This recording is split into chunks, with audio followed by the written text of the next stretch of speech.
dan jaga kesehatan. Shalom sahabat Alpetra Ministry, dimanapun Anda berada saat ini, salam cinta Tuhan, cinta keluarga, dan jaga kesehatan. Dan hari ini kembali tentunya saya bersama Bapak Pendeta Yan Antoni akan menemani waktu istirahat Anda yang mungkin saat ini sedang mungkin di perjalanan atau baru sampai rumah pulang kerja, atau juga ya sedang ngapain aja dan Anda menonton di channel kesayangan kita, channel yang senantiasa memberikan wawasan dan menguatkan iman, Alpetra Ministry, Christian Online Ministry. Sekarang kita mau ngebahas tentang hal-hal yang ringan-ringan aja, yaitu ngebahas apa itu? Nah, yang pertama nih, masih aja ada orang yang bingung antara arti kata Kristen sama Nasrani. Nah, ini mungkin harus dijelaskan lagi Om secara rinci, dan juga kita tuh sering diejek gitu, dasar kamu Yahudi gitu. Padahal kita bukan Yahudi kan Om. Nah, ini gimana Om penjelasan dari Om? Silakan Om. Jadi orang Kristen itu kan pengikut Kristus. Ya itu sebenarnya sebutannya udah benar, pengikut Kristus ya Kristen. Cuman orang-orang Islam menyebut orang Kristen itu Nasrani, itu sebutan mereka. Bisa saja dikaitkan dengan Yesus itu orang Nazaret. Cuman saya tidak tahu alasan mereka. Hanya orang Islam menyebutnya orang Kristen itu orang Nasrani, begitu. Mungkin di Alkitabnya disebutkan Nasrani atau Nasrani. Kitab sih bilangnya pengikut Kristus ya Kristen gitu. Oh ya. Lalu kalau ini jadinya Nasrani itu asal katanya dari bahasa Yunani ya Om? Nasaret gitu. Kristen apa namanya pengikut Kristus itu ya memang dari bahasa Yunani, mengikut itu ya di itu kisah para rasul ya di kisah para rasul 11 ayat berapa tuh 26 Pak, itu jadi disitulah pertama kali di Antioquia itu para pengikut Kristus itu disebut Kristen begitu. Nah kalau orang-orang Islam menyebutnya orang Kristen orang Nasrani, itu mah terserah mereka lah, tapi pada umumnya di seluruh dunia para pengikut Yesus Kristus ya disebutnya orang Kristen gitu. Oh iya Om. Nah terus apa kaitannya dengan Yahudi gitu? Apakah ada kaitannya dengan Yahudi? Ya jadi orang Arab itu kan benci sama orang Yahudi.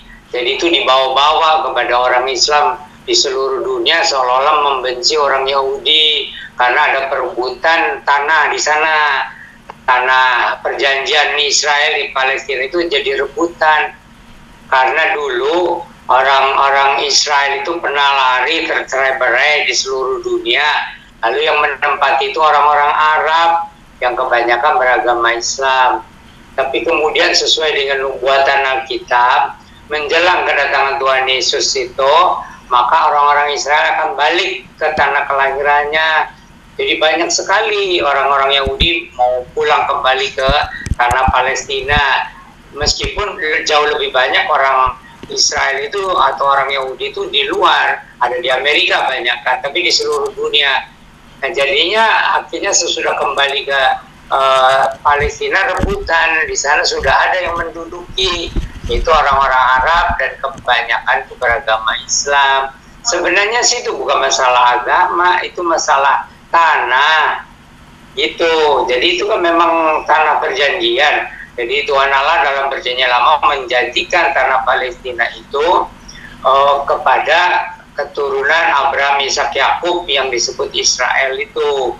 Jadi orang Israel itu merasa itulah tanah perjanjian Tuhan kepada nenek moyang mereka. Tetapi karena tanah itu kemudian banyak dihuni oleh orang-orang Arab yang kebanyakan adalah orang Islam, jadi terjadilah perebutan tanah gitu. Kalau orang Israel merasa mereka tidak punya tanah air lagi di luar, jadi mereka mau pulang kembali ke tanah perjanjian di tanah Palestina itu. Tapi di sana sudah banyak yang menduduki orang Arab, orang-orang Arab yang kebanyakan beragama Islam. Dan disitulah terjadi, lalu itu dipolitisasi menjadi seolah-olah perang agama, padahal bukan gitu, hanya karena memang ada beda agama. Sebab orang-orang Arab Palestina itu sebagian Islam, sebagian juga ada yang Kristen gitu. Kesalahan Yahudi di dalam hal apa? Jadi kesalahan Yahudi ya memang nenek moyang mereka memberontak kepada Tuhan Allah yang hidup, dan kemudian malahan waktu Tuhan Allah yang hidup itu melalui firman-Nya menjelma menjadi Yesus, malah bahkan menyalibkan Yesus itu kan. Jadi dan mereka itu sebelum menyerahkan kepada Pilatus waktu suruh salibkan gitu ya. Yeah. Dan mereka bilang dosanya akan ditanggung oleh mereka dan anak cucu mereka, itu bangsa Israel itu. Yeah. Nah itulah jadi masyarakat tidak pernah putus di dalam kehidupan bangsa Israel itu.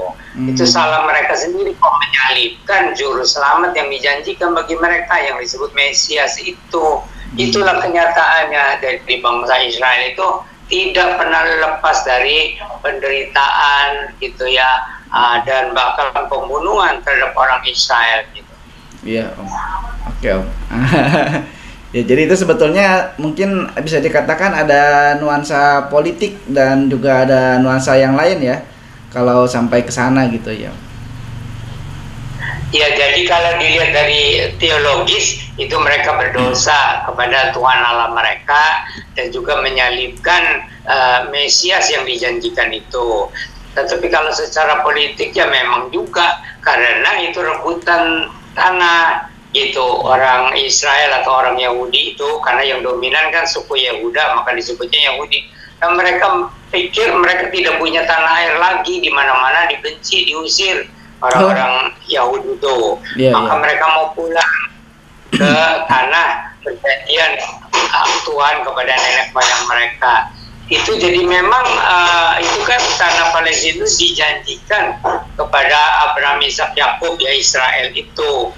Jadi mereka terpaksa karena tidak punya tanah air lagi ya pulanglah ke tanah nenek moyang mereka gitu. Tapi di sana sudah banyak pendatang, dan pendatangnya itu adalah orang-orang Palestina, orang-orang Arab, dan banyak yang beragama Islam, lalu dipolitisasi menjadi perang agama. Padahal itu bukan begitu, itu kan rebutan tanah. Jadi orang Israel itu tidak punya tanah air lagi selain tanah Palestina gitu. Tapi di sana sudah banyak orang Arab yang sebagian besar beragama Islam gitu. Tapi orang Palestina itu ada sebagian yang beragama Kristen juga. Iya. Ya memang kalau itu harus merunut ke sejarah ya, karena mau tidak mau itu ada sejarahnya masing-masing gitu, sehingga itu melingkupi, jadi komprehensif gitu ya Om ya, kalau membicarakan masalah ini gitu. Multi kompleks ya Om. Nyangkut ke sana, nyangkut ke sini, jadi emang agak susah juga sih kalau berdebat tentang ini, nanti nggak habis-habis ya gitu Om. Nah ini Om, selanjutnya nih Om. Kita kan seringkali dibilang bahwa Tuhan Yesus itu tidak mendirikan agama atau membuat agama gitu, tetapi Kristen itu justru produknya dari Paulus. Nah ini gimana Om, tanggapan Om?